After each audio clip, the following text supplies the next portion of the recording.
SMU, their pink game, wearing the pink and moving right to left. And for Wake Forest, they're getting pressed early on. John Little alongside Chris Petroselli and our entire crew here on the ACC network. And Coach Petroselli, right off the bat, you see SMU really pressuring in and coming up with the turnover. Yeah, and I think that was part of the plan that Nicole talked about, was trying to press early in the game. And again, you know, the layoff is a little bit of a factor, and I think SMU's thinking maybe we can take advantage of that. Again, Wake Forest has been off 16 days since their last match, which was that very rare loss for Florida State. The defending national champs had been unbeaten in more than 30 games, and Wake Forest was finally the team to take them down. You might remember that SMU just about a week before that took Florida State right down to the wire, actually had a lead in the second half against FSU before the Seminoles came back to tie that match. Ended up in a 1-1 draw, maybe a harbinger of things to come, as Wake Forest ended up taking them down just a few weeks later. Nice serve into the box, and at the top of the 18, it's not fully cleared, and Sophie King motors after it for the SMU Mustangs. And SMU this season has lost 4 in a row now, and they're winless in their last 6, but all 6 of those matches, Chris, have been against teams that are in the top 25, except for the Miami game, which was a 3-3 tie. This has been a murderer's row of a schedule for SMU. Yeah, I mean, you're talking about, you know, playing the top teams in the country, and you know, not only teams that are in the top 25, but, you know, a couple of them that are in the top 5. And so it's a difficult schedule. And I think for SMU, especially first time in the league experiencing this, you know, it's going to take them a little time to adjust to that type of intensity and the quality that they see week in and week out. 6 straight teams ranked in the top 25, and it could be 7 because Cal is ranked number 25 right now. Now, there will be a new poll out by the time they match up with Cal in Berkeley next week, but just 2 more games left in the regular season for SMU, and as pressure comes for Wake Forest, they're able to nearly get a turnover out of it. SMU with the throw-in. I will ask you this, an RPI of 49 right now for SMU, only 2 games to go. Is there enough out there, if you were to be able to pick up a win over Wake Forest and a win over Cal, could your RPI advance to a point where you might get an at-large bid? For me, if they win these 2, they're in. You know, they'll have quality wins. The RPI will be high enough. The strength of schedule has been, you know, outstanding. And so if they win these 2, but they got to get these, you know, these 2, and it's going to be difficult. So there's a lot on the line here. Absolutely, because this Wake Forest team is so deep. Tony DeLuz has put together a team that is really senior-laden. They have a ton of experience, both returning, and then they brought in a player like Colton, as you mentioned, who had so much starting experience in her time at UNC, and now moving to an attacking midfield role, as this is given away, and a great chance for Nia Rose. She puts it across. It's thrown back in front and wide for SMU, as Eliana Salama had it come to her left foot, and she just misfires. Yeah, and it's this pressure. You know, here we are pressing the ball, causes a turnover, and it falls to Eliana, who's had a fantastic season. She just can't quite finish that one. So Rose's shot was actually deflected by Valentina Amaral, who is an excellent shot stopper, just a sophomore, and really playing beyond her years as she is into the starting lineup here in her second year, recruited as a number 1 for Wake Forest, but missing most of last year and the beginning of this year with a knee injury. Now finally healthy, and she's proven to be outstanding. She has been in goal for many of Wake Forest's biggest wins this season. Great ball to Mora Hummel, coming up the right flank, tries to go vertical to Nieves with a run into the box, and it is cleared away, at least initially, before Ungashik backs it up for the SMU Mustangs. The possession is important. Both of these teams want to keep the ball. And the team that is better with the ball, for me, probably will be the team that wins the game. So, you know, you want to be on the ball. You want to be able to pass the ball and create goal-scoring chances. For the SMU Mustangs, they're a team that is 6-3-1 this season when they had scored first. In years past, they actually had a 21-game winning streak when scoring first that was snapped earlier on this year. And it just goes to show you, I think, with the step up in competition this season for SMU, not only in the conference schedule, but also non-conference, even if you get a lead, you have to keep attacking. It is tough. It is tough because there's so many talented players in the league. You know, at some point they're going to get their goals. This is offside, and Nia Rose, like she was kind of waiting for that whistle, and it does end up coming. By the way, center referee is Nicole Green today. Meanwhile, Tiffany Turpin and Troy Dodge are assisting, with Muhammad Kalia as the alternate official. SMU has tried to be really aggressive early on, though, both in the press and with some of these vertical passes as well. They have. They've been dangerous, and they've made it hard so far on Wake Forest. That's one of the more dangerous players in the league, wearing number 9, the left wing for SMU, Eliana Salama. 7 goals this season to lead the squad. She also has 18 points. That leads SMU as well. Salama trying to come up with a takeaway, but she's held off by one of the best players in this league, in Emily Colton. Colton really has that two-way ability, but playing more of an advanced midfield role this season as she creates, dumping it off to Emily Morris. Wake Forest has one of the best midfields in the ACC, and they've shown that this season. First significant possession for Wake, to the backside. Morris, a one-touch into the box, and that is punched away as Scythe was cutting in, but it falls right back up top. Emily Colton with the drive with the right foot, and it's punched over by Sierra Cotillard. The Demon Deacons can turn possession into offense very quickly. Yeah, we're starting to see why they're ranked number 2 in the country. They get the ball in and around the box, and they are dangerous. And there it is, that, you know, the player we talked about in Colton, jumping on that one and just hitting it over the top. Colton has had some smashing goals this year for the Demon Deacons, and the first set piece for Wake Forest. Emily Morris to serve it up, and instead dumps it into the corner. Salama really checking her opponent there in Hanks. But Hanks is able to get it out. Chip to the back post and off the body and out, as Emily Colton was trying to connect on the backside with Anna Swanson. Yeah, a little outnumbered there on the corner, and great ball served in.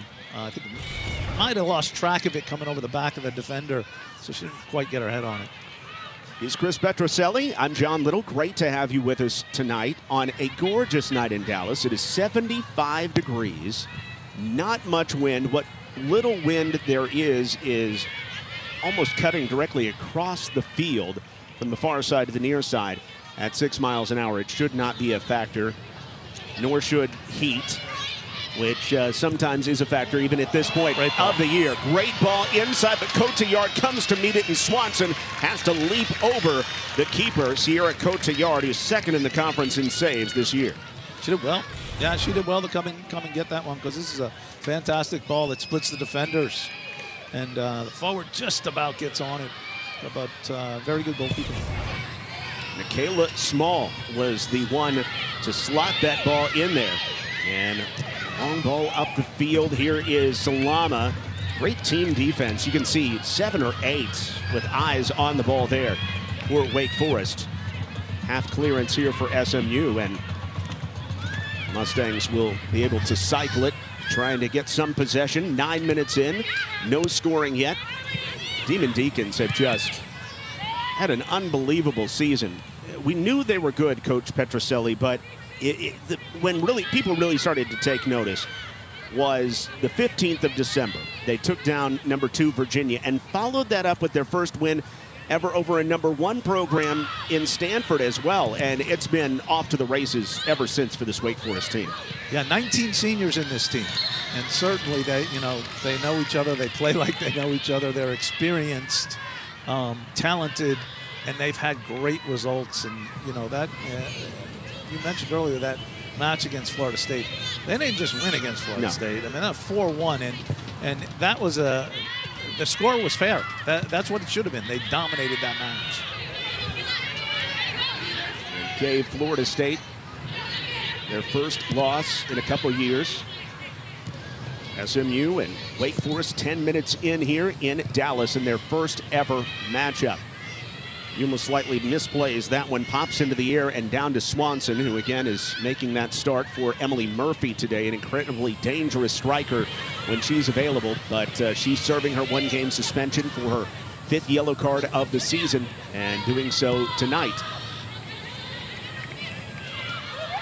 Nice move by Morris, able to create some space. The left-footed serve headed back out by King. Backed up by Wake Forest, trying to keep it alive. Small goes inside. Colton running after it, but poked away by Haley Hartman and backed up by Salama for SMU. Nice play by Hartman. She certainly can cover ground, and we saw her speed there. There's another Colton, the twin of Emily, Abby Colton, trying to send it to her sister, but gets denied. Rose is pressed, gives one away, comes right back at Colton to force a turnover.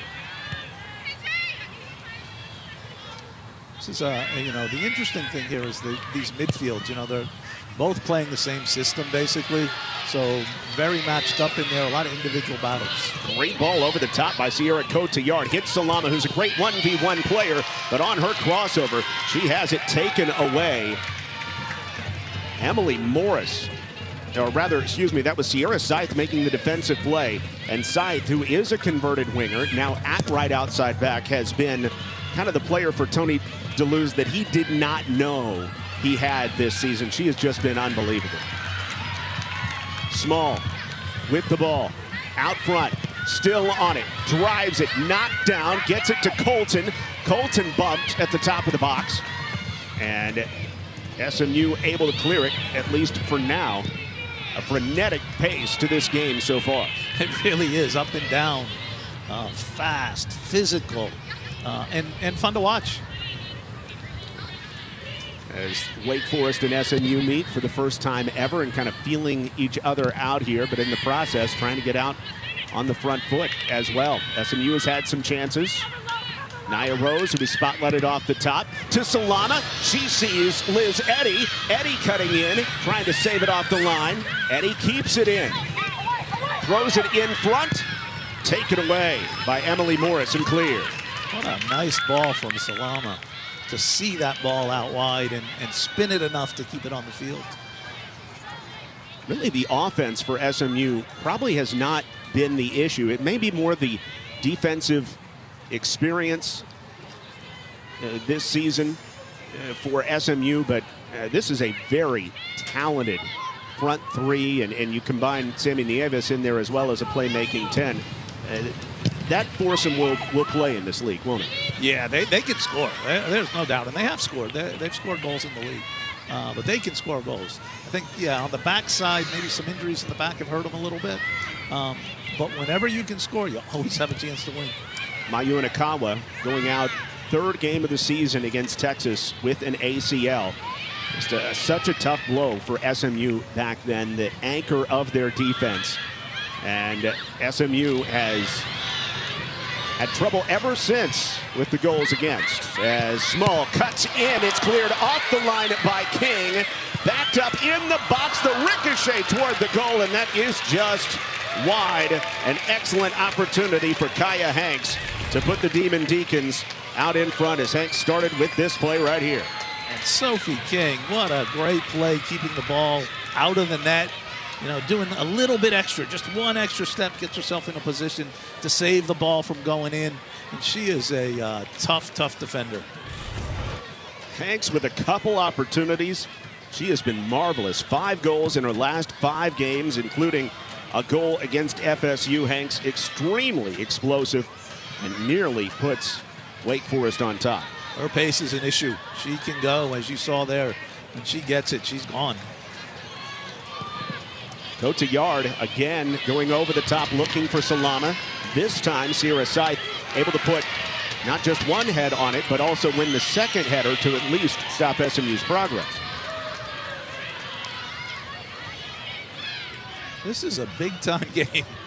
It is. This is really quality play, physical play. It's been enjoyable. When you think about it, SMU really playing for their season, not in a position where they can drop any more matches and have a possibility of making the postseason. Wake Forest trying to get back on the front foot after such a good start to conference play. This one rolls through. Eddie trying to get on it, but a good job by Ansbrough to take it away with some quick feet and clear it back up the field. Yeah, a lot at stake here for Wake Forest as well. They're playing for a #1 seed in the NCAA tournament. And there's no question that they can get there. Right now, the top 16 committee has them as #3 in the nation, according to their first top 16 poll, which came out this week. Wake Forest also just trying to make the conference tournament. That is tough to do in the ACC. It's not one of these leagues, at least on the women's side, where everybody makes it and we'll just see how you play there. Only the top 6 in the ACC actually make the postseason tournament. Yeah, I mean, that's the funny thing. You got Wake Forest at #2 in the country, and you're saying, they might make it, they might not. They might not be in the top 6. Certainly, yeah. They've got time to make up. They've got 4 games left in the regular season and some games in hand on teams ahead of them, but it's no given for sure. It's not given, although if I had to bet, I'd put my money on them. This is a good team. I would too. Out at midfield, we do have a player down for the Demon Deacons, and that is Emily Morris. See what happened here with Morris. Yeah, It did go off the side of the face on that drive by Maura Hummel. That hurts. That hurts. Looks like she's okay. Morris, the 5'4" senior from Fort Mill, South Carolina, part of that vaunted Charlotte Soccer Academy.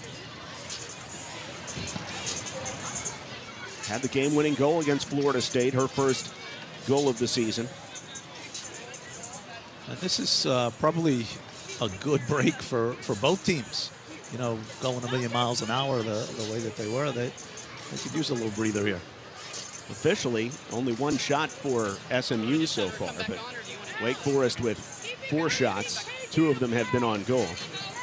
And they'll decide whether to keep Morris in there. Certainly a player. She was on the Top Drawer Soccer Top 100 mid-season list. A player that Tony DeLuz would love to keep out there. If she were to come off, it would probably be Dempsey Brown, who did not start this match unless she's unavailable today. So as the teams collect their breath, Dallas, it's as though Wake Forest is starting to ease their way into this match. Give them their dangerous selves. This ball all the way out to the corner.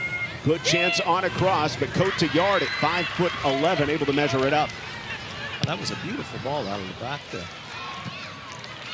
You see Cotillard, #2 in the ACC in saves, but coaches, you know better than anybody, you don't always want your keeper up there at the top in saves. Yeah, you do not want your goalkeeper up there.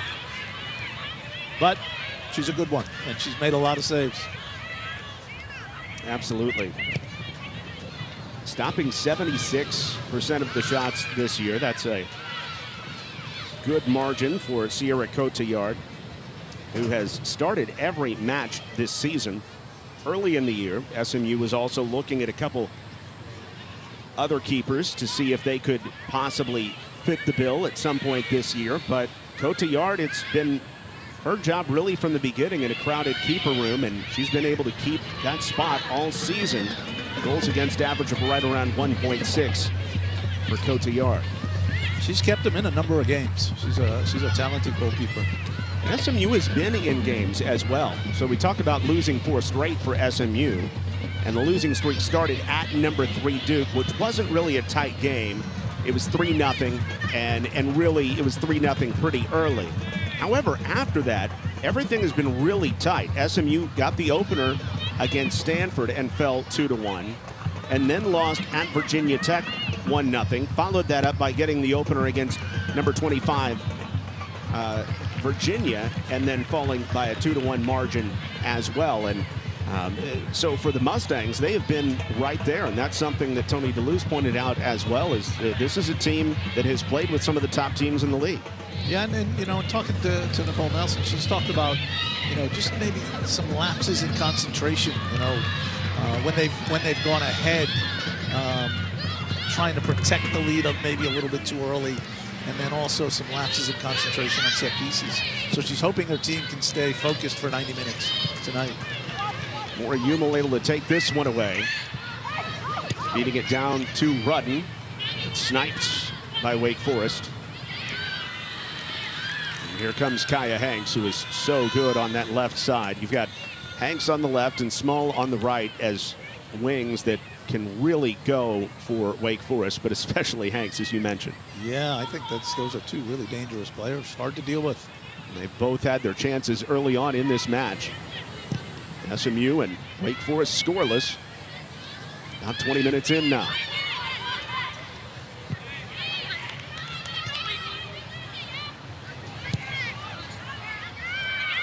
Hartman, the transfer from LSU, also played at OU, part of the all-freshman team her first year. Now has made her way back to the North Texas area. She's from about 30 minutes away in Grand Prairie, getting a chance to star here for SMU now. Back to Cotillard, thanks to the pressure. And you see the game settled a little bit more now. It's not as frantic as it was early on. Who does that favor? Yeah, it'll favor the team that can keep the ball the best. And both teams want to keep the ball. So we'll see how that plays out tonight. SMU being very, very picky. Cotillard pretty good with the ball at her feet, especially for as big of a keeper as she is. Sometimes you think of the larger keepers as struggling with that, as Hartman takes down Nikayla Small, and if it was inside the box, which they are going to look at, it should be a penalty kick opportunity, but it's going to be just outside the area. Yeah, it's where the contact initiates, and it is outside the box. She falls into the box, but the contact is outside of the box. Good call. And Hartman obviously doesn't want to give it up there, but is that a good play for Hartman? She had to. She didn't have a choice. She had to, and she's smart that she got it done before she got in the box. Because if she doesn't get the pull there, it's free in on goal. But the Demon Deacons have several players that are incredibly dangerous on set pieces. Both trying to shoot for goal and dump it off. A little bit of a play on here. Good job by Ungashik to absorb that ball right into her body from Emily Morris and keep going. Now Colton trying to turn the corner. Colton whisks it in front, and again Ungashik, who is struggling to stay in after kind of having the wind knocked out of her, or at least choked up by that first shot, knocks it out for a corner. Colton getting to the end line. You can see here she wants to get to goal, and she's dangerous. Emily Colton with 5 goals, 3 assists on the season. And another chance for Emily Morris out of the corner. And again, 3v2 over here. They like to get it to Hanks to try to make something happen. Throw in for Wake Forest. It's tough, they left it sort of 2 versus 2. And it's tough to break down. Good defending by SMU. Fun match so far for sure. A goal kick for SMU after the misplay near the end line by Anna Swanson. Sierra Cotillard in her 3rd uniform of her collegiate career. Started at Prairie View A&M and had a season there in 2021. In 22 and 23 played for Arkansas. Of course, Arkansas having a fantastic year this year, and now on to SMU. Another takeaway for Small, who has been really playing well early on. Dumps it down to Colton. Dangerous from here. Runs into King. Tries to stay on it. Hartman can't clear it completely. Hartman gets a second chance and doesn't waste it. SMU's having a rough time building out of the back here a little bit. They've given the ball away a couple of times. Created some chances for Wake Forest. Wake Forest back defensively, but SMU not able to get onto that pass as Nieves left it out for Liz Eddy, the 5'8" freshman from about 30 minutes north of here in McKinney. Played with FC Dallas. Has 4 goals and 3 assists on the season, but scoreless in her last 7 and looking to change that.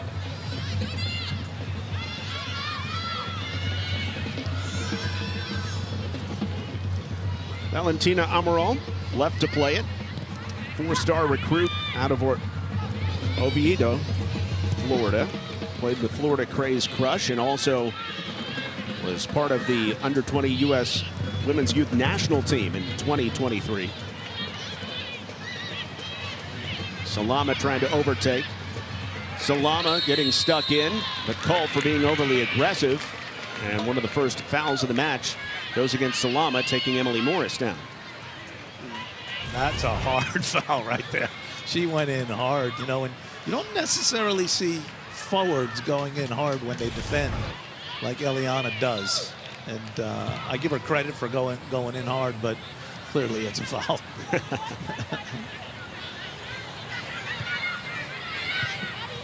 Wake Forest tries to take control of this match. The number 2 team in the country, coming off of a 4-1 domination of Florida State, and then 16 days off.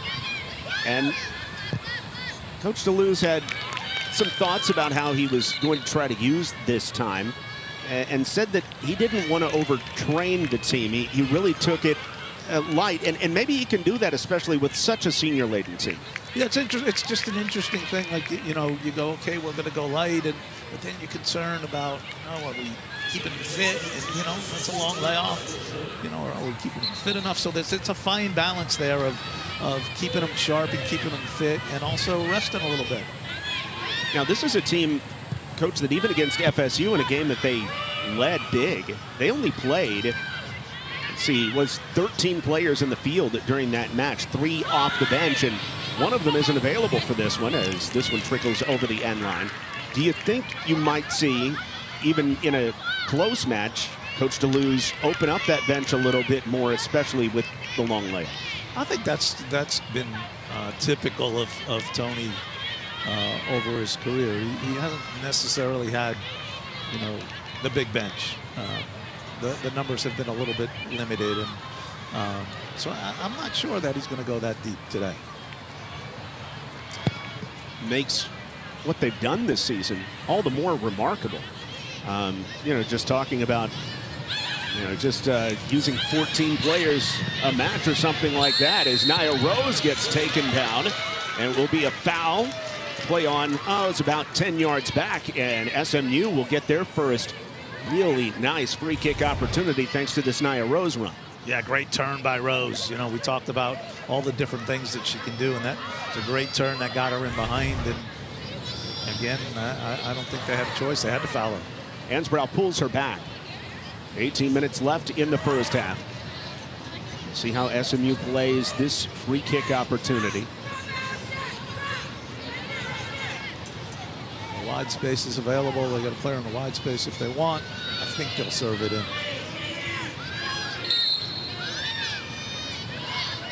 Here it comes.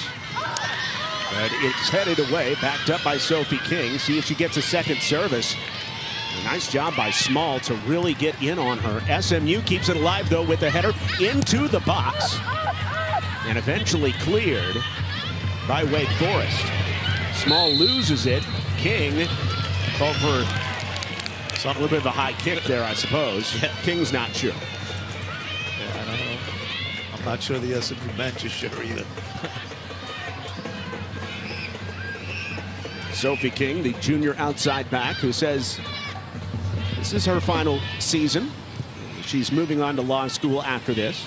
So I guess we can call her a senior, and so playing in her final home match in all likelihood. Yeah, she's a good player. Very, very hard to beat. You see her in these 1v1 environments. Scythe out wide, trying to dribble in on King. King cuts off the space, thrown out front. Great look for Colton, but Hampton is there. Hartman is there, excuse me, to send it away. The other center back.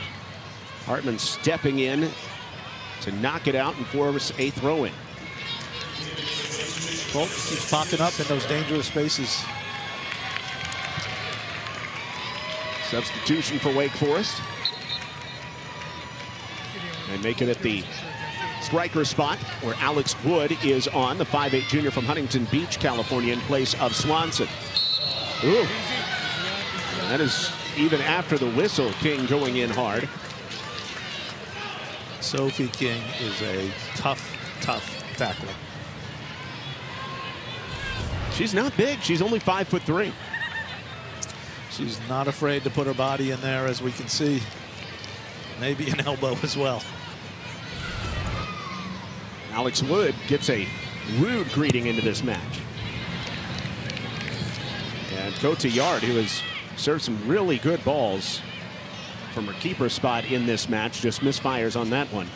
Yeah, I think that comes a little bit from the pressing that Wake has done. They've made it hard for SMU to play out of the back, so now the goalkeeper's got to take these longer goal kicks, which is not really what they want to do. You'd rather build up through. I think they would for sure. I think they would for sure. That's the way they want to play.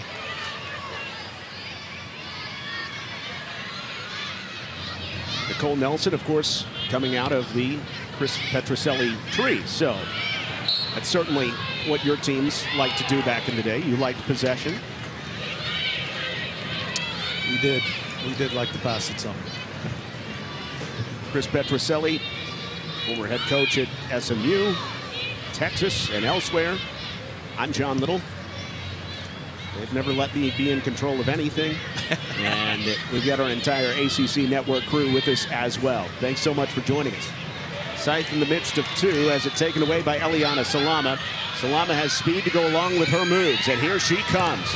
Salama tries to slot a ball in. It looked like she was trying to feed Liz Eddy out in front. May have just mishit that toe poke feed. I'd like to see her keep that a little bit longer, maybe get it more towards the end line.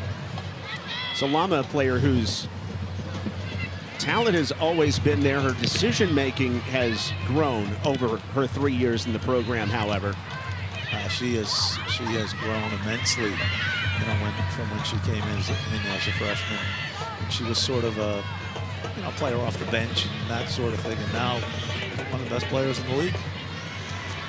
Certainly the type of player that may get some consideration for an all-conference nod. Of course, it's going to be incredibly difficult in this league, as deep as it is, as many teams as there are.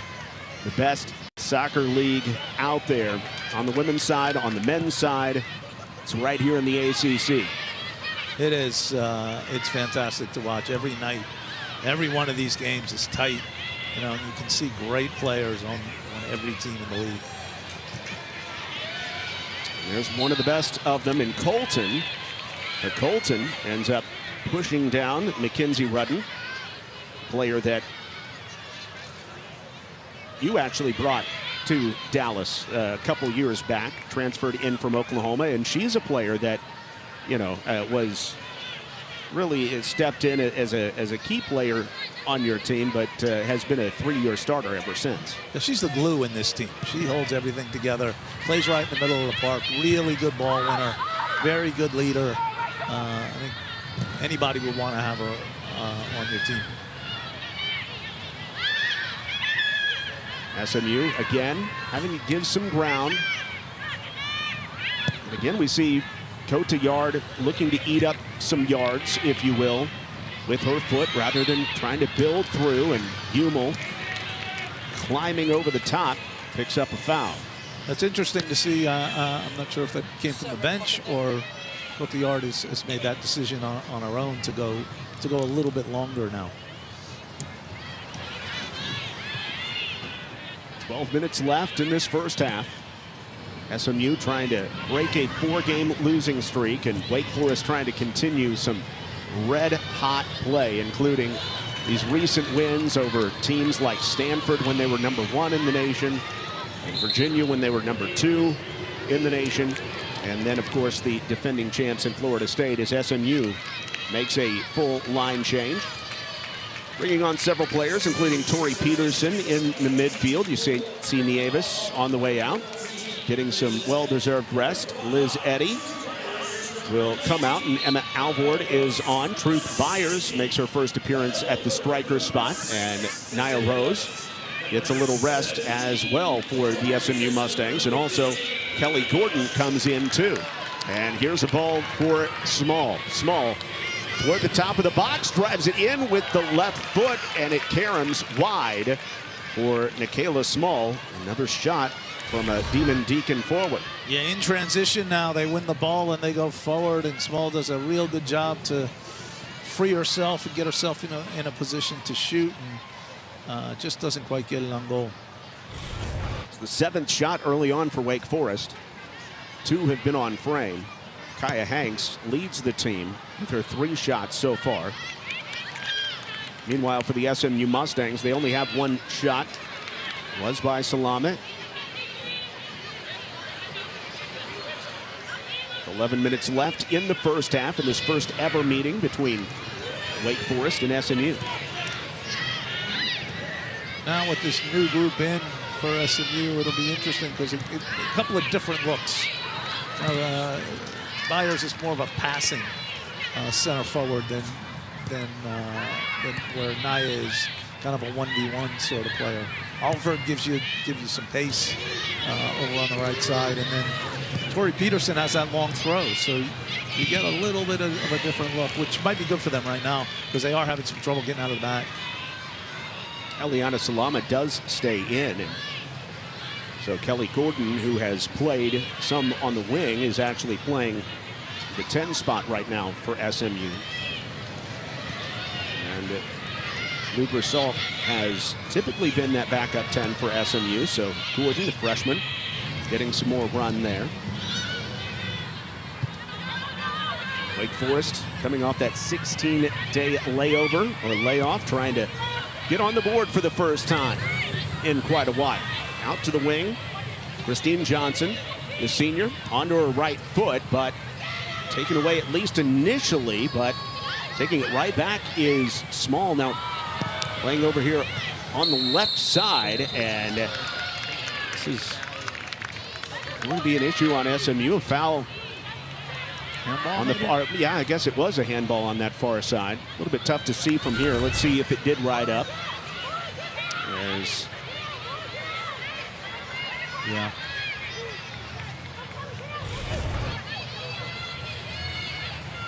So rides up on Hummel for the handball. Referee was on it. So Nicole Green, our referee. It's a dangerous place to serve the ball from. You get a little in-swinging ball towards the goal. Could go straight in, or if you just get a little nick on it. Colton's got the ability. Colton drives it. It's punched away to the backside, and it trickles over for a corner kick. Well, Colton went for it. That's clearly a shot. And, she went for the shot on purpose here. Puts a good bend on it, a nice spin, and a good save. She had Ansbrough at 5'11", cutting in just in case. Emily Morris now with another corner. This time to the left of the keeper. Again, beat it out to Hanks. Morris serves it across. Small settles it down, and on the ricochet has it blocked. It's kept alive, though. And Hanks tries to walk in. Hanks out front. Dumps it off to Dempsey Brown, who's now in. Chopped toward the 6, popped into the air, and Cotillard scrambles after it as Alex Wood could never quite reach it for Wake Forest. Boy, Hanks is explosive. She can run. When she gets the ball, she is off to the races, and she's hard to contain. Yeah, she covered a lot of ground side to side there. Very, very quickly as Small wins a header. Tries to advance it against Hummel with 7 minutes left in the first half. Hummel called for the foul.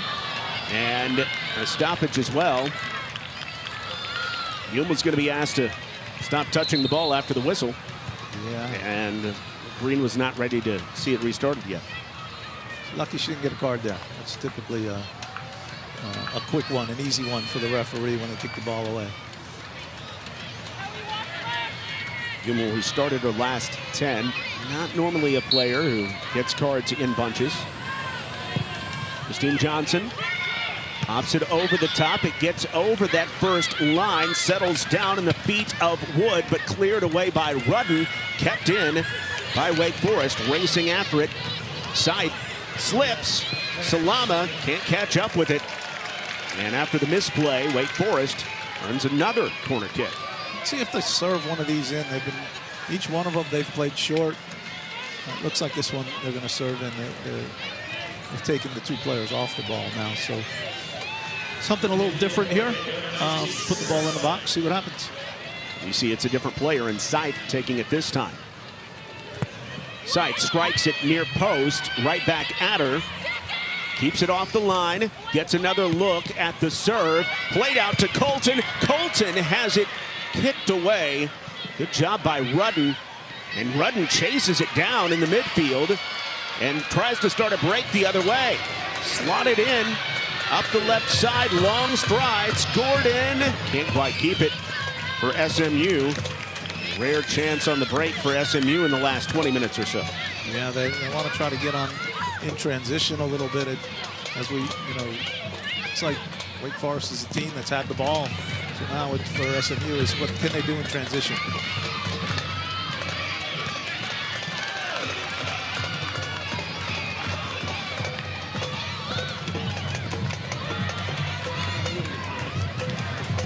Teams feeling each other out.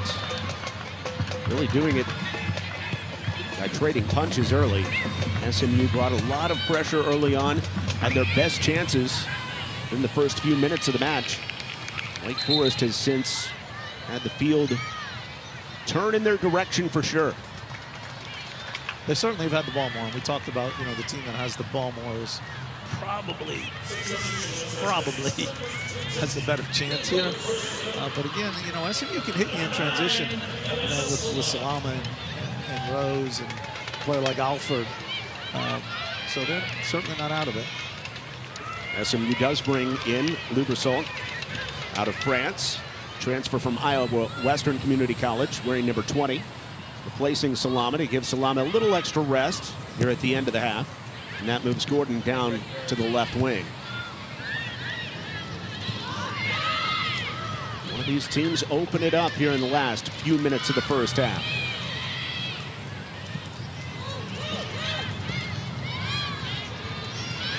This Wake Forest team is nice to watch.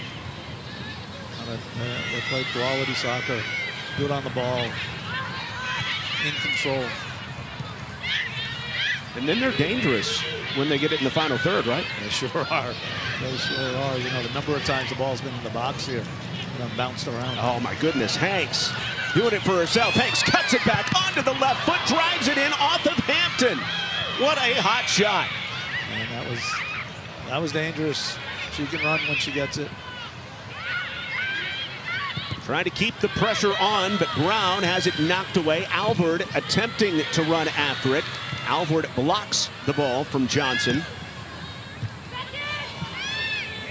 Demon Deacons keep it deep, at least for now. Byers at midfield for SMU, wearing the pinks. Final home game of the season. Well done for Byers. A tough ball to bring down. She brought it down, connected the pass. Sophie King able to win that one as Colton was the last to touch it.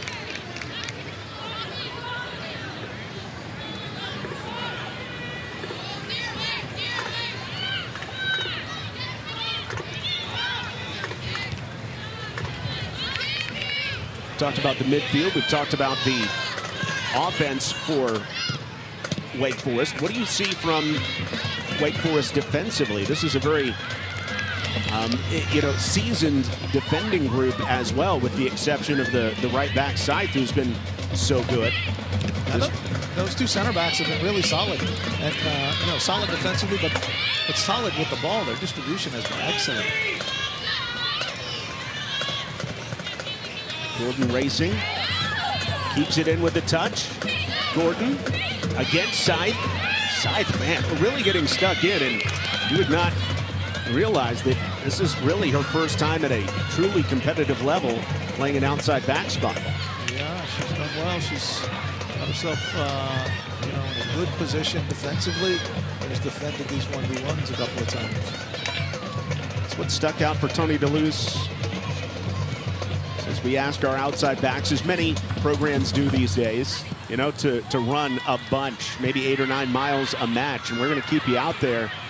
And she has done that, and then she's defended really, really well, and she's a player who can be dangerous on the offensive end, too, as Hummel steps in, takes one away at right outside back. Hummel trying to slot it in, and this one becomes loose. And after all that, it is called offside, as Gordon was in behind for quite a while. And eventually that ball played toward her. It is offside. A little miscommunication here in the back leads to what could have been a chance, but the offside kills it.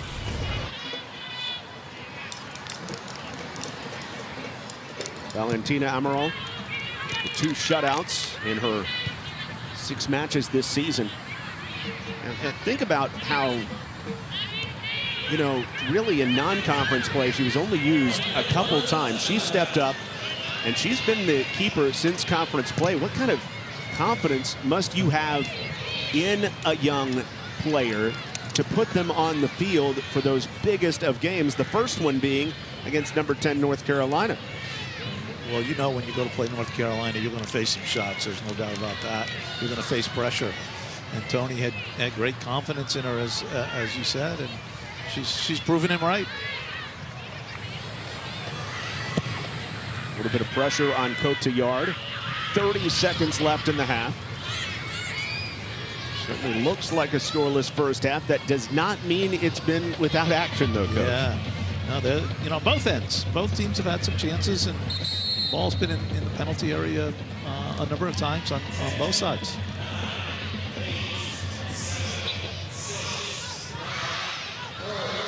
Final seconds tick off in the first half in Dallas. And after the first 45 minutes, the SMU Mustangs holding even against the number 2 team in the nation.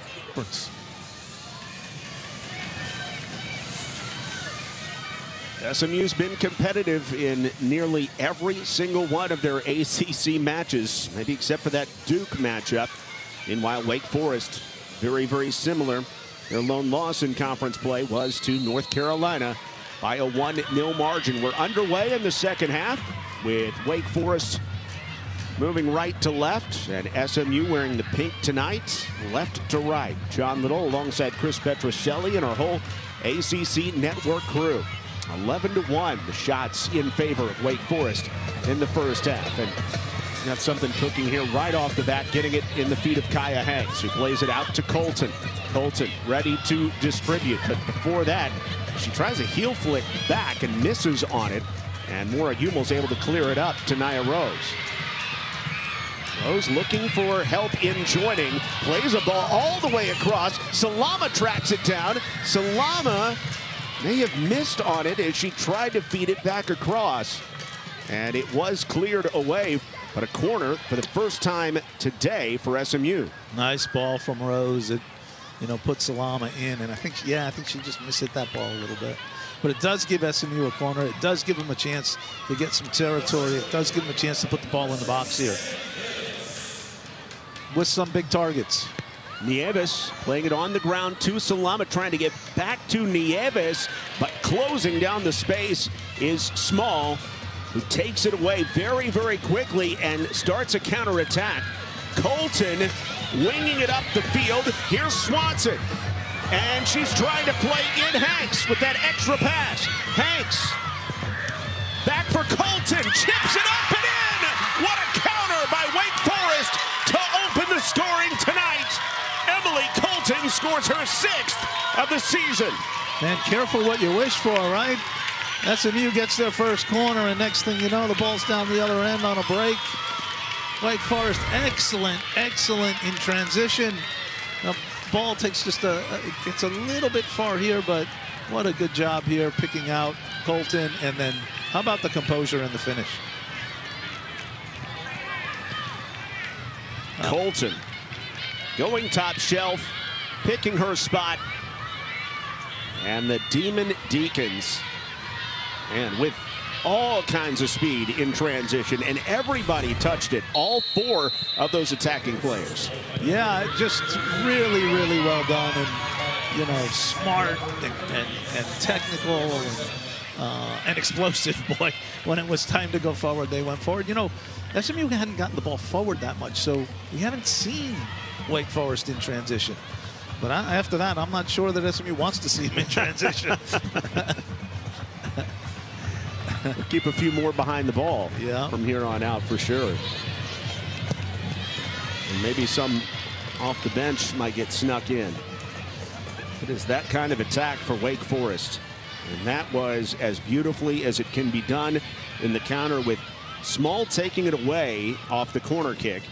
And then really springing Colton, who got it to Swanson, to Hanks, and then back to Colton rejoining the play to finish it up. Just incredible connection between those four. And watch out, here comes Hanks again. And I wonder if SMU will question whether or not they should have just served that ball in the box on the corner. Yeah. Takeaway here for the Demon Deacons. It is served in by Scythe, but a little bit over the head. And cleared away by SMU. Trying to spring Liz Eddy, and Eddy's got some speed, and Rose on a run into the box too.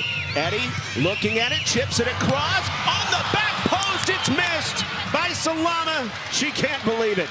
Over the top. Boy, what a great ball in. What a great ball in, and a dangerous chance. Look at this ball she puts across, but it bounces up, and that makes it hard to finish. It gets hard, you know, for Eliana to get on top of it because the ball bounces, and that's why it ends up over the top. That's a little bit heartbreaking for SMU. SMU's best finisher this year with their best chance, trying to punch back. And the best time to pick up that goal is probably within the first couple minutes after the previous one was scored. SMU just missing out. Yeah, usually after a goal is scored, you know, the team that scored relaxes just a little bit, and that gives you a chance to get something. They almost got something there. Wake Forest is not going to give a lot of chances up. Oh, Eddy running onto this one. Rose wants it on the ground. Eddy pulls the trigger, though it's blocked. Got it back. Blocked again. Couple big blocks by Ansbrough. Eddy trying to square it up. Rose can't get there, and it's cleared away.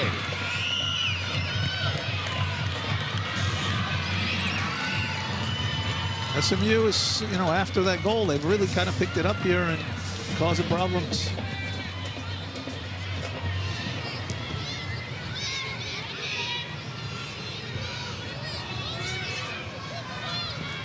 Wake Forest getting the opener from Emily Colton, now looking for more. This one all the way out into space to Johnson, who can be a really good distributor.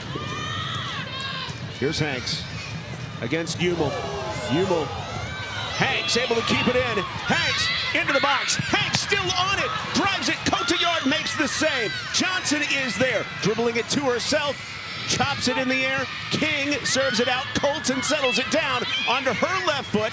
Colton now distributing. Here's Morris. Man, Morris gets it back from Colton. One extra pass, and Swanson has to run after it. King is able to shift it away. What a run by Hanks here. You know, she a little tricky, you know, gets a little fortunate. She keeps it in, but cuts it in and just unleashes a rocket. Courtyard did very well to keep it out. Tony DeLuz saying that Kaya Hanks is as good a wing as there is in this league. And if you say that, you know she's as good as there is in the country as well. And more playmaking space. Morris out to Hanks again. Hanks trying to force her onto her left foot. Can't get there, serves it across. And Swanson pops it over the top on the header. I think that's a good thought here. When she gets the ball here, she wants to get it on her right foot, and when she gets it on her right foot, she's dangerous. So SMU's got to do a better job of keeping her onto her left. Umel tried to shade her that way. What else can she do there? She's got to get into her body a little bit, be maybe a little bit more physical, and hope and pray maybe a little as well. Good winner there. Small gets it back from Colton. Small, and Cotillard is there. Demon Deacons coming with a little bit more force here in the second half in the first 7 minutes.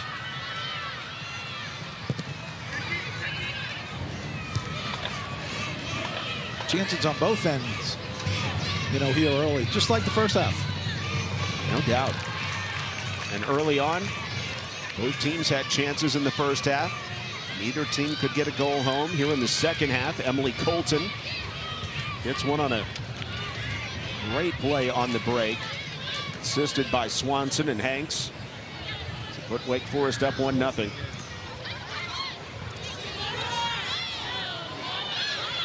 No foul given. Takeaway by Hummel.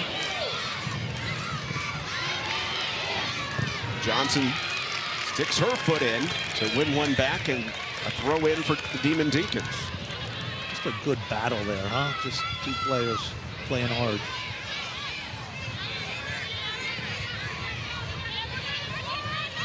Kristen Johnson, fourth-year starter out of Iceland. Swanson can't reach this one. Another goal kick for SMU, and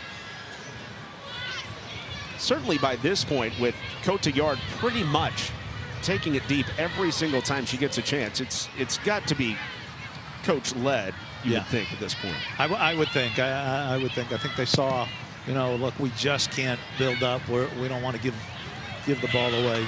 And one fortunate winner, maybe all it takes for SMU to get on the board, but Rose not quite able to reach this one. Sent back in by Rudden. Colton running it down. She's everywhere. She is everywhere. More of a defensive mid in her time at UNC. Wanted to play a more offensive role, wanted to play with her twin sister, and it's been an outstanding year for her. Throw in coming for SMU. Let's not forget this Wake Forest team is playing without their number 9. Yeah. You know, in Murphy, and they still look really dangerous. Great player back to goal, but on those 5 yellows, had to sit a game. SMU not able to keep it in.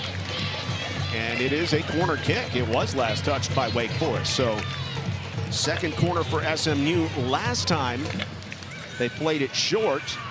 Tried to put something on with Salama. It turned into a goal the other way. See what Nieves does this time. Now Salama closer to the box. Nieves does play it. Pretty good ball into the 6. Poked around. Nieves has it out wide. Chips it across, back post, over the top, and cleared away. Just missed Haley Hartman, back post. Yeah, a couple of good chances in their ball in dangerous spaces. It may not be done. Nieves. Ooh, high kick by Ungashik. Yeah. And eventually, Amaral is on top of it. What Nieves serves a good ball. When she has a chance, she can put a quality ball in. You saw that there. Nieves led the team with 6 assists back in 2022. Didn't play last year. She had a preseason ACL as Ungashik takes one away. Goes outside for Salama against Johnson. Salama dribbling in, trying to take the line. She serves it across and in! Oh, a golazo for Eliana Salama! Turn me up! SMU has tied it up at 1. How about that, huh? The first time she's really had the chance to face up somebody and, you know, and play 1 against 1. We really haven't seen her with the opportunity in the game. The first time she gets that chance, she does a great job here in this 1v1. You know, no help for the defender. The help comes late. She beats both of them and then smacks the ball into the goal. What a great goal for Eliana.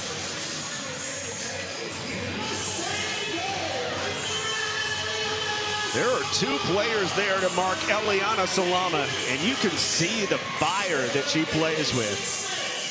She's definitely one of the most fun-loving players on this SMU team. And one of the players that can play with emotion like that, and that is a goal that no matter the outcome, people here in Dallas will remember for quite a while against the #2 team in the nation. Yeah, good for her. Good for her. What, you know, she's worked hard to get herself to be a quality player, and she's proved it all year long. Salama back in her freshman year played all 19 games and had 18 shots, but no goals. And very few of them were even on goal. Last year, really came alive toward the end of the season, ended up with 4 goals. That's her 8th goal this year. Tops on the team. And you can tell that the Mustangs have some belief now. They're playing with it. Yeah, they're feeling it a little bit, right? I mean, they've had a spell here, you know, after that goal where they've really sort of amped up the pressure and it caused some problems. I think they're feeling it some. Ungeschickt with another takeaway. She's had a couple of those. And now here's Rose. So good with her back to the goal. But as she turns, she has it knocked away. Now we see SMU now really keeping the ball, right? And having the ball and having the territory, which we did not see in the first half.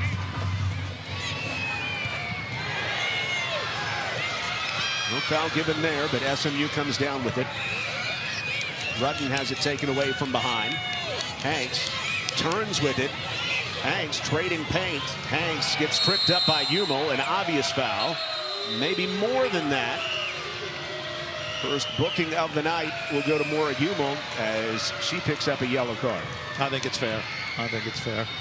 Hanks just so difficult to deal with, and you know, got herself into a good position.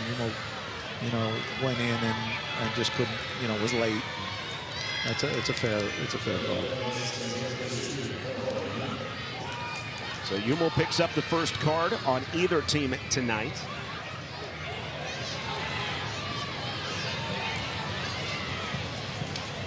What a great crowd here tonight. Oh, it's place is full. They got word it was some great weather and even better soccer. 3rd yellow of the season on Maura Hummel. 32 minutes left for one of these teams to try to go back in front. Eliana Salama with an excellent 1v1 play off the assist by Ungeschickt to put SMU to even.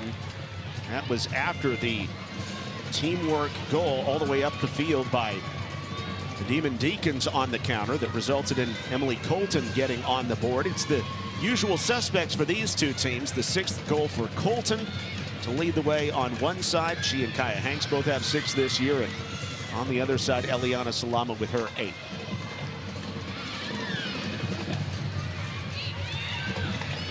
Here's Salama again. Salama with one touch, gets by the defender, chips it in, and it's still alive inside the box. Rose with a full 360, can't get it away. Rose trying to get back after it, and finally it is cleared as Ansbrough stuck with it, and a counter back the other way for Hanks. Hanks has Swanson running middle. Hanks 1v1 against Hampton. Hanks, Hampton blocks it. Swanson runs it down. Still alive here for Wake Forest on the counter. And backtracking on the play, Nieves gets a piece, and SMU will survive that. We need a breath here, right, end to end. Both teams do, absolutely. Constant action. I think that was a big-time save in there from Villarreal. Oh, Small just decides to go after goal, and Cotillard reaches for the save. Here's that last one. Small, who scored with her left foot, falling down from kind of a similar spot against Florida State, was trying to equal with the other foot. Foul on SMU. And any more than that? Kick the ball away, I think. This is going to be a yellow on Rudden.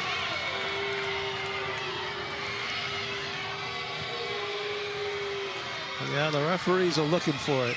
You know, they're on top of it. If you kick it away, it's pretty simple. For Rudden, that's her 2nd yellow. And it shows you how the emotions are edging up here in the second half in Dallas. Yeah, so much at stake. There's so much at stake here, and now you got a tie game. The pressure's on, and they're feeling it.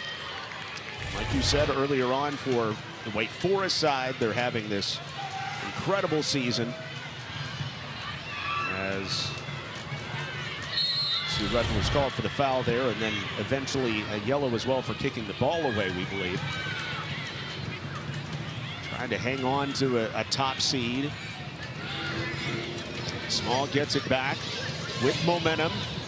Angling in, plays it out in front. Taken away by SMU, at least for the moment. The Mustangs able to clear it away. Meanwhile, for SMU, number 49 in the RPI right now, they've lost 4 straight, winless in their last 6, trying to get back on the board with a win and play their way into an at-large bid. Here's Hanks. Dribbling in, onto her right foot, good block by Umel. Small falls down on her shot. SMU gets it out to Salama, who looks deep for Eddie. Eddie trying to run it down, she reaches it, has Rose in the middle. Here comes Eddie, has a big shot. Eddie blocked. Corner coming up for SMU. Nice ball by Salama to start that break. Absolutely. And, you know, the speed of SMU's front runner is giving Wake Forest some problems. You know, they've gotten balls in behind them a little bit. They've gotten matched up in these situations. Good defending there to block the shot. Yeah, Johnson with some good timing because, you know, we've seen this year, Eddie has a bomb. Yeah. And good timing not to foul as well right there. So some changes here for SMU after a lot of running for both of these sides. And it looks like Sophie King's going to go take this corner. Gordon coming in for Nieves. And Salama also getting a break after her incredible goal. And the Alvord comes on. Here's the serve by King, pops it across, pretty good ball, headed out. But kept in. The drive! Good save. Blasted away. Another corner coming out after Amaral keeps it even. Liz Eddy. Again, we said she's got a cannon. She took it really well. Took it down and smacked it. That was on its way in, too. Absolutely. Absolutely. Took a very good save to keep it out. It's a little different SMU team here in the second half. It's a team that struggled to get any kind of possession in the first half. Here in the second half, they're finding their attacking legs. Ungashek takes her first career corner, and right there in the 6, it's taken away by Amaral, who starts the break the other way. Neiman Deacon's an athletic team themselves. Here's the joining Hanks. Hanks always a show when she's on the ball. Watch out when she gets it, right? No doubt. Played across. Deacon's changing the angle of attack. All the way into the corner, too strong for Colton. Not a bad idea there, you know, to play that long ball in there to Colton. Anytime you play the Colton, it's not a bad idea. But she did overhit it. It's not the first lead given away by Wake Forest in conference play. They built up a 2-goal lead against California at home, and Cal came back with a couple of goals, including one in the final 6 minutes to tie the match and get out with a point. A draw here for SMU would do them well. You know, that still keeps them alive, you know, for that 500 line that they'll need for the NCAA tournament. And, you know, they'll need to go to Cal and win. But it's a draw is a good result against this Wake Forest team. Will help their RPI. It'll give them a result against a top 10 team. It is not a bad result for SMU. If it can end that way, I don't know the way it's going end to end if it will. But then again, I said it was only going to be 1 goal, so. It was looking that way for a while, but then SMU dug just a little bit deeper. Eliana Salama coming up with one of the best goals of her career to knot it up at 1. Gordon trying to cross up at midfield. She gets her pocket picked by Emily Morris. Colton plays it out wide. Hanks has some space. Trying to leave everybody breathless. Hanks stepping over. Hanks forced to use her left foot and rolls it across. Driven away easily. And that's why you play Hanks off of her right foot. Yeah, I think Hummel has learned her lesson there a little bit. This serve all the way across. Here's Morris. She can drive it. She had a great goal against FSU. This one bounces in. And Cotillard makes another save. Cotillard's been solid. She has, and you know, this is well taken. And sometimes when it skips like that right in front of you, it's hard to save. Does a good job getting her body behind it. Cotillard again, second best in the conference in saves this year with 67 coming in, and she's been forced to make several. We're headed to the net today. 19 shots all told. 6 saves now by Sierra Cotillard on those Wake Forest shots. 7 have been on frame. This player down for SMU. It's Hummel. Maybe working her way through a calf issue.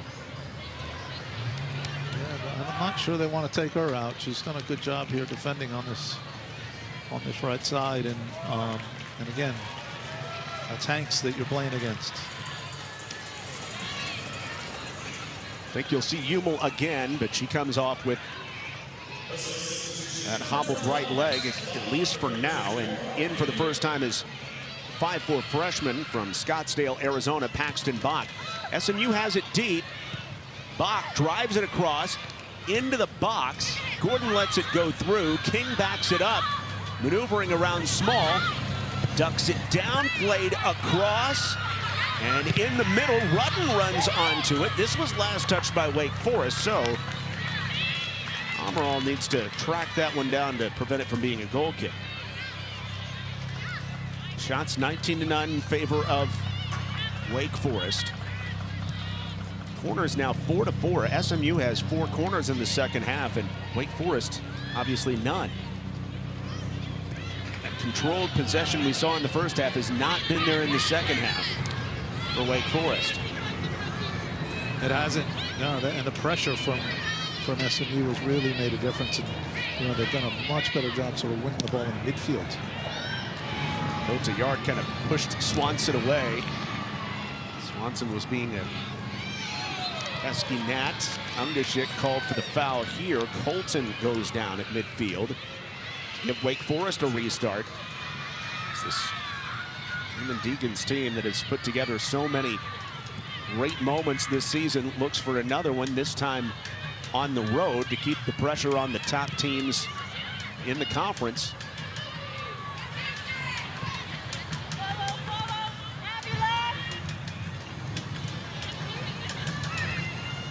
Chavoshi goes right side. Side throws it in front, knocked away by Hartman, and then headed by Alvord. Bach watching it roll out for another SMU goal kick. That's a great touch out wide there by Seif, and then a real quality service that she put in. Under 23 minutes left in Dallas. And the goals came from Wake Forest, Emily Colton. The first couple minutes of the second half. And a gorgeous counterattack after an SMU corner, actually, and then SMU getting it back after a Wake Forest giveaway. And this is going to be a foul against Wake Forest, and Demon Deacon fans cannot believe it. Colton is called for the foul here against Bach. I'm with them. I can't believe it either. Cotillard's going to step up and take this free kick for SMU. She's going to be able to serve it into the box, too. King against Small. They're trading paint. That's a good battle over there, the two of them. It is. Throw in for Wake Forest at the end of it.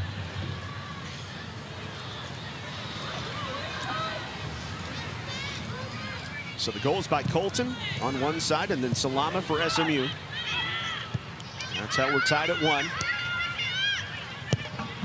Both beautiful plays in their own right. Got 22 minutes to decide if there's going to be a winner tonight in Dallas or not. Here's Hanks. Hanks, great maneuver. Hartman steps in and gets that one touch to stop the advance. Eddie's been great in this game. Eddie. Wow, a lot of contact there, and this time Eddie is called for the foul, knocking over Tavoshi. Boy, Hanks can dribble out of pressure as good as anybody I've seen. Just figures out a way to give herself space. Yeah. Appropriate call on Eddie, who comes away a little bit hobbled. At what point do you think, and again, like we said, Wake Forest doesn't sub a lot. At what point do you think SMU brings back in their top attackers as Alvord is in thanks to a great feed from Ungashik? Here's Emma Alvord. Alvord on the right side, chipping it across, and Truth Byers couldn't get all of it, but she recovers on it. Yeah, I think maybe the last 15 you'll see the big guns back on for SMU. This one pops to Eddie, but she's not able to hold it. 20 minutes left now. We'll watch that last 15 to see if Salama comes back in, and Nia Rose as well for SMU. Well, Salama, as we say that, she just stepped back up. Yeah. And this one was just over the touchline. I think you'll see Nieves back in at some point as well. It's going to be a throw actually for SMU here. And even Yumal if she's healthy. Salama has the strike in this one for SMU. She's back on. So what's changed for SMU in the second half? Why are they able to put off 8 shots in the second half versus just 1 in the first half? Yeah, I think they've won the ball in midfield a bunch more. They've been able to, get the ball and go. And in the first half, Wake Forest did such a good job of keeping the ball and passing the ball. They haven't been able to do that. They haven't been able to get the ball down and play. So it's gotten a little bit more, end to end, which I think favors SMU a little bit. And again, winning the ball in midfield matters. Ball over the top, looking for Gordon. SMU has never beaten a number 2 team in the nation. Second time they played a number 2 team this year. Wake Forest was number 2. FSU was number 2 earlier this year when they got a draw, which was the first time they had picked up a point against a team, if you will. Tough One tackle. of those situations. Tough tackle here from Sophie King. Maybe that's a yellow card, but the referee hasn't felt that way. So yeah, I haven't seen it yet. No. I think Wake Forest feels the same way. Having a discussion with the referee right now. Nope. Yeah, there it is. It's a Nicole Green gave herself some time to think about it, and eventually pulled that card. It's the 3rd yellow on SMU. 1 to King and 1 to Hummel, the center backs, or excuse me, the outside backs for SMU, and then 1 to Mackenzie Rudden as well. One of the midfielders. SMU has been physical, and that's kept them in the game for sure. They've been physical all night long.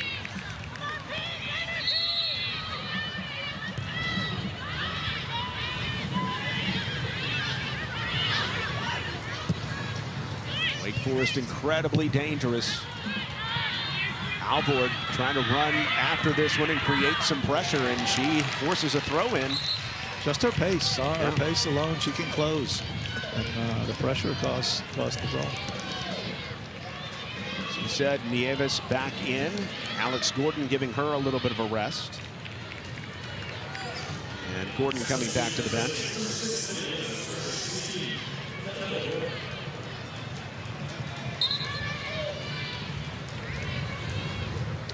Nieves and Salama back out there for SMU, and Alvord playing on the right. Paxton Bach getting a chance to pop it over the top. Rutton trying to track it down, but she was offside. That was close. That was close. That's another one of those balls played in behind a little bit. That's giving Wake Forest some trouble. Wake Forest is the team that's been giving opponents trouble. The last month, that win over number 2 Virginia, the win over number 1 Stanford, and the victory over number 6 Florida State at home. But today, SMU is proving to be a tough task. Nice job by Nieves to strip one away. Salama trying to be a playmaker again. Alvord running after this one to the corner. Alvord reaches it. Can she make the move? Alvord forces the corner kick. And just an dumbfounded is Wake Forest Abby Colton. Yeah, she did not agree. SMU has had some good serves into the box from the corner. Nieves can put a good ball in.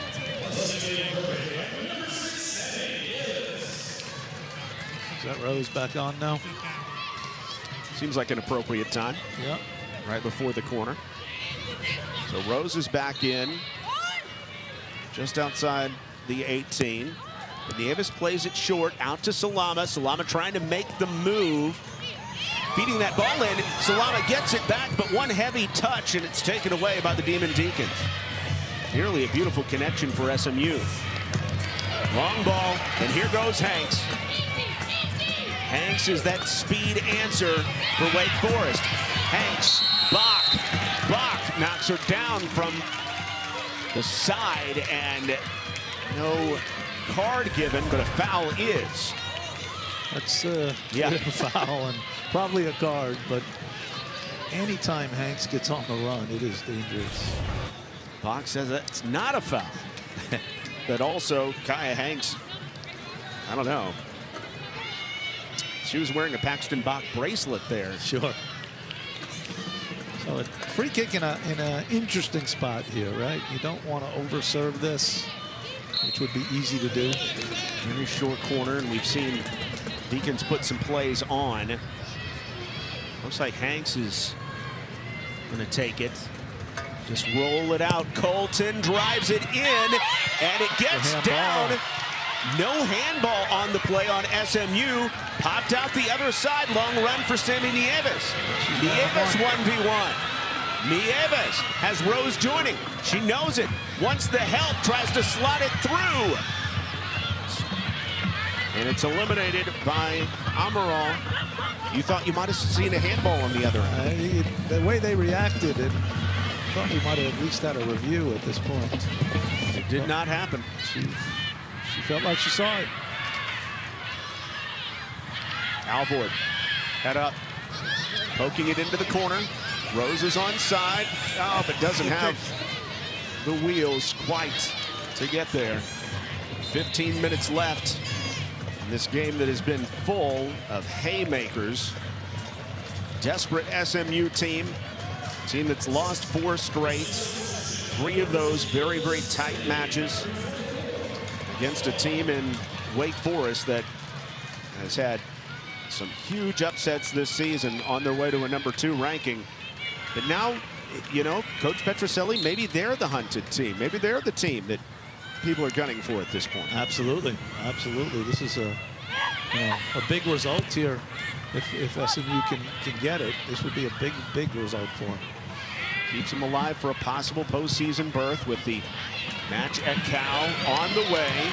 This one played into space for Swanson, though. Swanson just as dangerous. Swanson chips it up, deflected, half volley, knocked back out.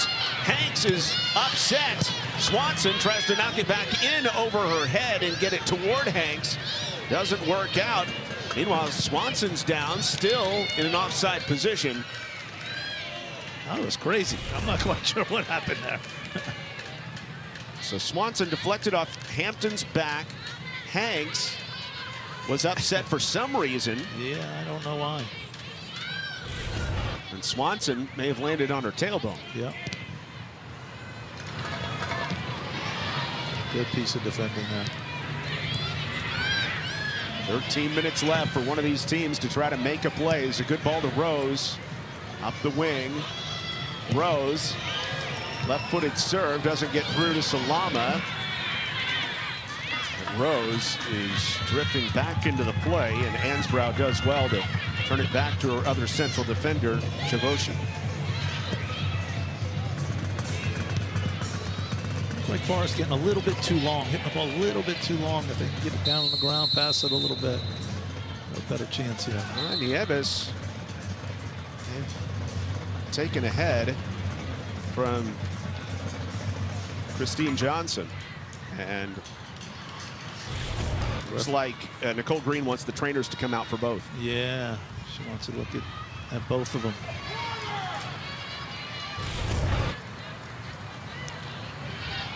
Although Johnson seems to be fine and is not happy with having to be looked at by a trainer.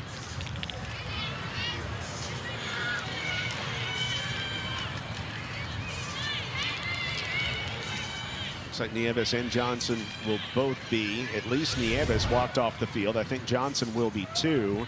They're going to stay in. You see the collision between the two. Johnson's forehead into the back of the head of Nieves. Looks like they're both cleared to stay in the match. Just under 13 minutes to play in what's been an outstanding game. You can't ask for much more. It has been. It's been a great game. Been a great game to watch. Quality play on both sides. Dangerous forwards, great defending, goalkeeping, all the way throughout. 10v10 right now.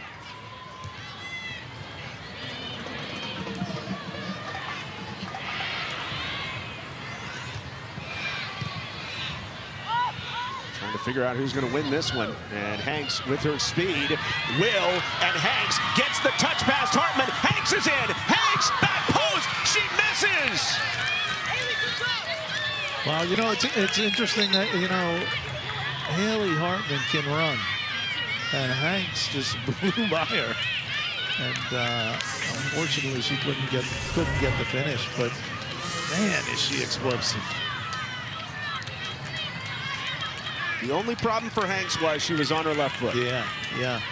I think that's the deal right there. And had she cut it back inside to her right, she could dribble around the goalkeeper, or even had either side to shoot it.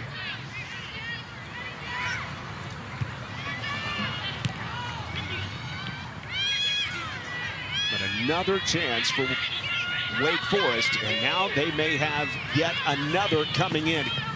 Ball into the box, knocked down. Hanks had a touch on it.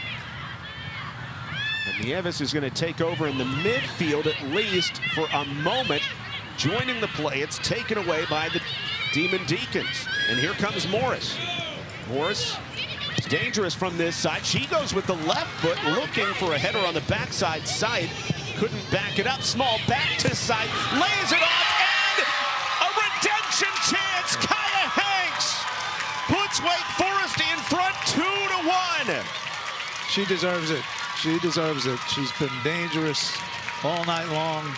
That one fell to her nicely, and she tucked it away.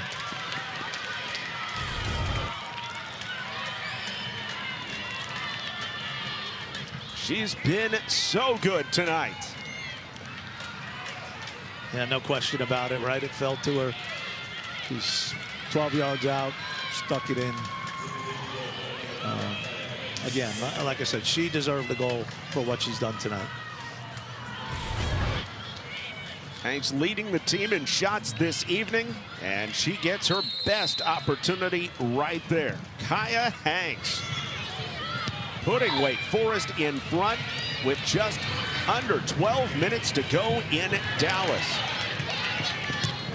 Does SMU have any kind of response? Hanks, by the way, in this game has put 9 shots toward the goal. That is an absolute assault by Hanks in this game. Wave after wave of number 9. She's going to sleep well tonight.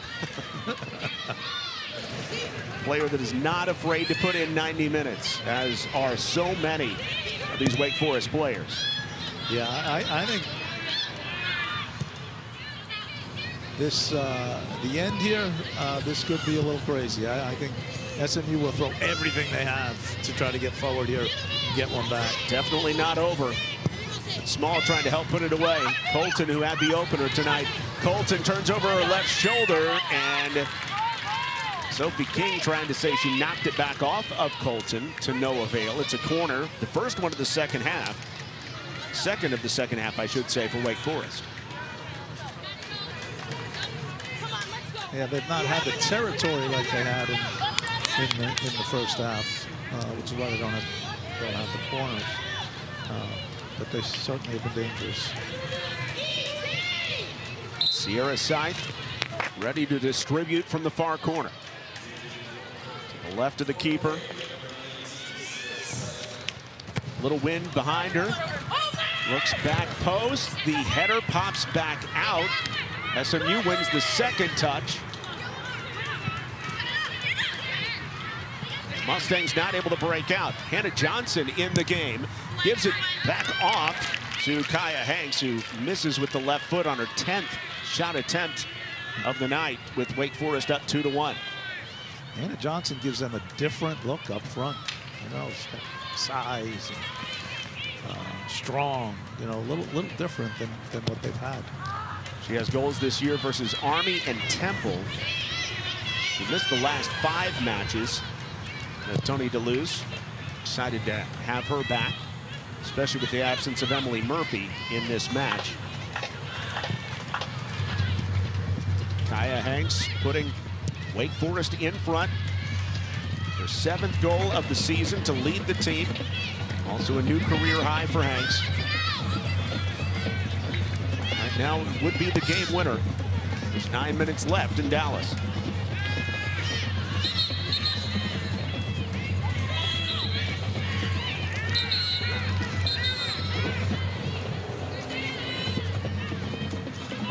Maury Hummel coming back in for SMU, replacing Bach. Bach did a nice job for a freshman in there, you know, against that tough front line. Tough seems like an understatement sometimes when talking about Wake Forest. They definitely come at you with those front 3, front 4.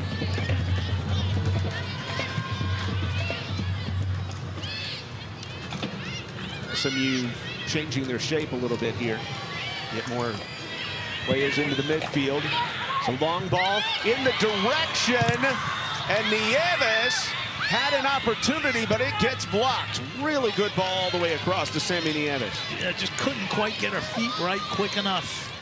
And by the time she took the shot, the defender was there to block it. But that's a good opportunity and a good sign for SMU as we head down towards the end here. Throw in by Undershik. Down to King. A goal kick for the Beeman Deacons. 7:20 to go. This goes to show you there are opportunities to be had down the stretch against this senior-laden Wake Forest team. Nia Rose pressing in. And again, Wake Forest not able to hold it. King will throw it in for SMU.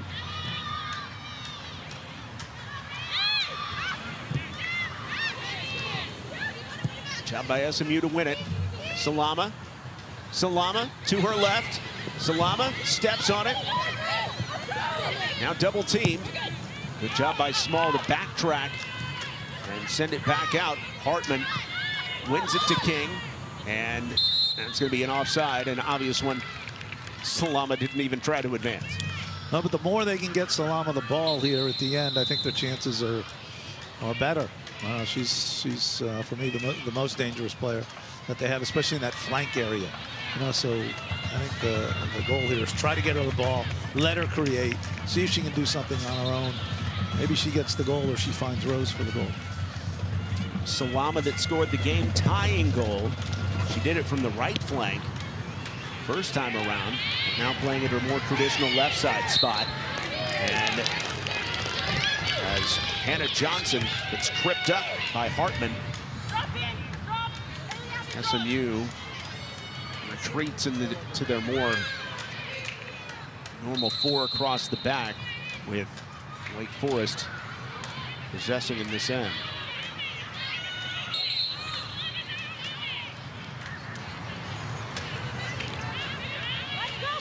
Trying to stop the clock and get it set to the right time here. Right now, at least in the stadium, it says 5:57.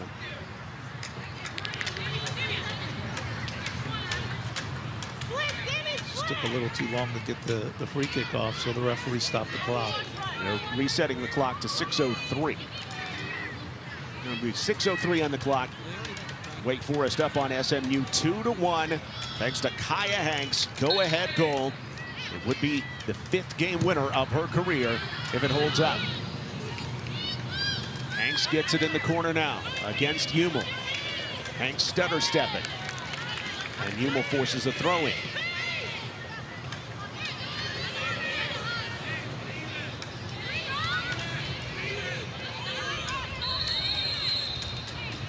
Again, she stopped the clock. Just would like Wake Forest to proceed a little quicker.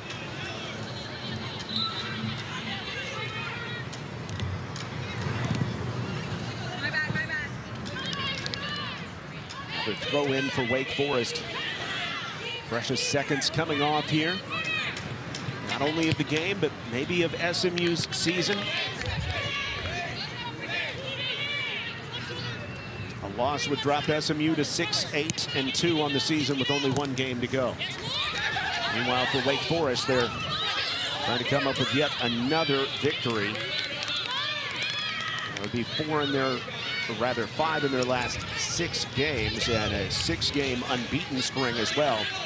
The only tie in that one, the one to Cal, but Cal did tie the game late with a goal on the road at Wake Forest to pull out the point. And Cal's a good team. No, there's no shame there. Cal is a good team. And SMU's going to find that out in their trip out to Cal next week. Long ball for Nia Rose. Throw in for SMU. Eddie gets it in quickly. Knocked over to Nieves. Into possession for the Mustangs. Eddie sees it run behind her to Rudden, and Rose overruns it.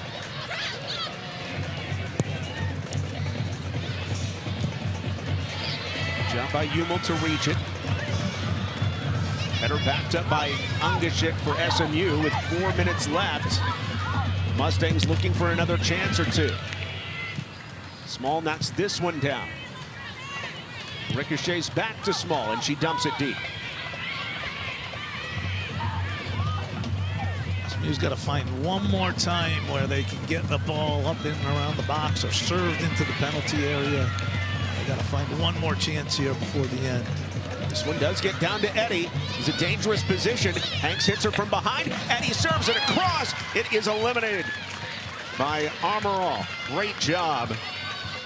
You see the hands she has to snag that one coming hotly across the box.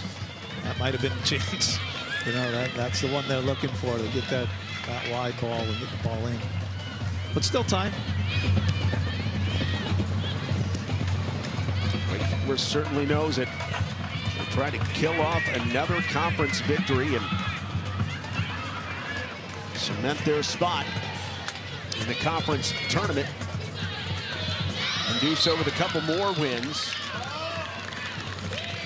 Not wanting to give Wake Forest more time to run off the clock. Colton gets pushed down.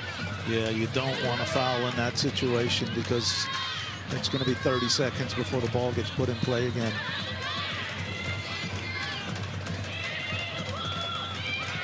And Colton was smart. Colton held the ball, waited for any contact, and went down pretty easily on the contact. It's a player that started 81 games for teams in the best league in college soccer. So she knows what she's doing. She knows what she's doing. Good grinding play there. Hummel somehow able to hold off the bigger Johnson. One of the final gasps for SMU, down by a goal. And the Mustangs have it with some open space. Salama looking out in front in the direction of Rose, but it never gets there. Smart play by Ansbrough. And then Small always hustling through the ball. Seems like she's knocked it down with her midsection about 5 times in this match. Comes up with another deflection. Yeah, and Wake Forest has done well just to get a piece of everything to keep the ball from getting forward.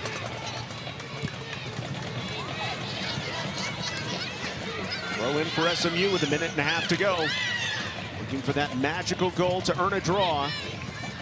Nia Rose in the corner. Rose turns on Hanks. Rose on her right foot. And she'll get a corner. This is the chance that SMU needs with 1:18 to play. That's well done by Rose. She knew what she was doing. She was trying to get that corner right from the beginning.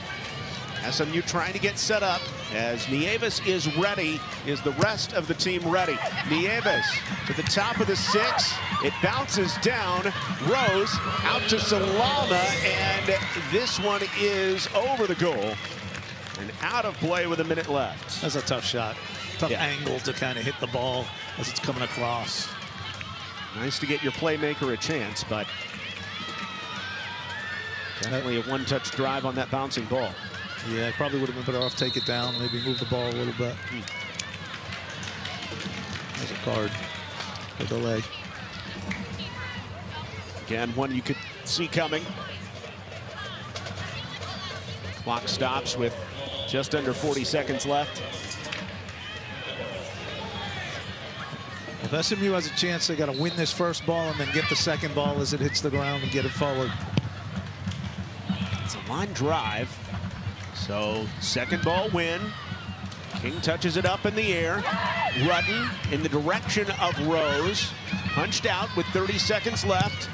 But Hartman drives it deep. A little misplay there, but nobody there for SMU. 20 seconds left as the Mustangs recover it. Down 2-1. Driven deep by Hampton. Again, Rose can't reach it. Johnson back across the midline with 8 seconds left. And a game-winning goal by Kaya Hanks. Does it again for the Demon Deacons. Wake Forest moves to 5-1-1 in league play. And number 2 Wake Forest picks up